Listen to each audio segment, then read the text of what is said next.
President Muhammadu Buhari has told Nigerians that his administration has achieved food security and will no longer spend a cent on food importation.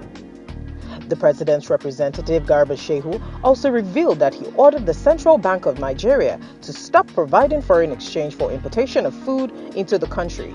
Rather, Nigeria's foreign reserve will be spent diversifying the economy. The president also identified Kebbi, Ogun, Lagos, Jigawa, Ebonyi, and Kano states as those that are already recording huge returns in agriculture. Food security exists in a country when all its citizens at all times have access to sufficient, safe, and nutritious food. Contrary to President Buhari's claims on food security, in 2017, it was estimated that 75,000 Nigerian children could starve to death in the northeast due to insecurity. According to data from Al Jazeera, 3.8 million people in the northeast faced critical food insecurity in 2018.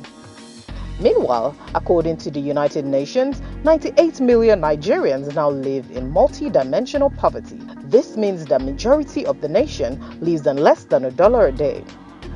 A population that exists on a daily sum as paltry as $1 will struggle to achieve food security.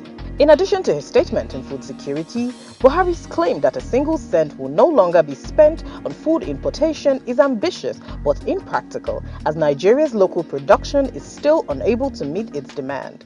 Every time you bring in a shipload of rice, you also bring in a shipload of unemployment, because you are transferring your wealth to sustain other economies. Somehow, Nigerians didn't notice it. So we became a nation of importers. Toothpicks.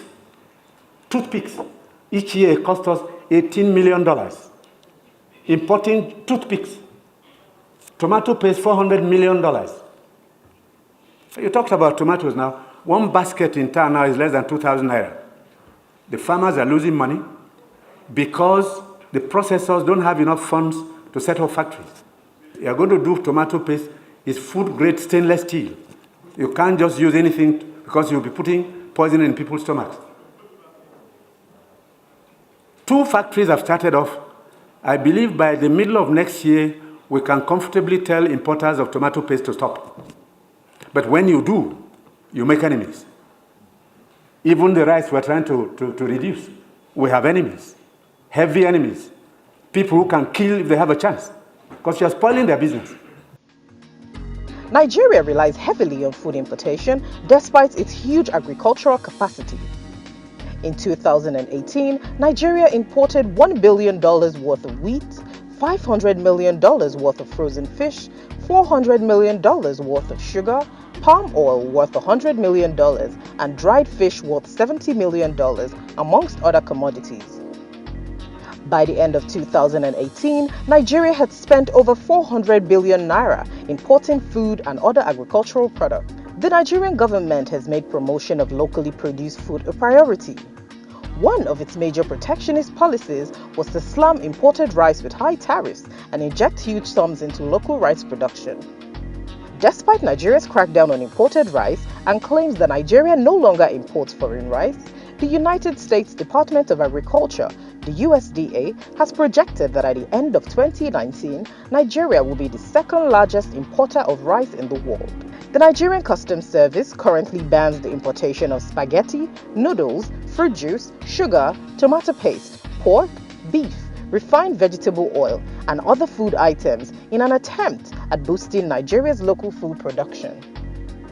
The crackdown on imported goods, however, means that hordes of imported food, especially rice, still find their way into the country via Nigeria's unmanned borders, especially through Benin Republic. Import milk, sugar, toothpicks, toothpaste, handkerchiefs, pencils, we don't make. To cure Nigerians of that malady will take a while. It will take a strong government. Rootstv Nigeria.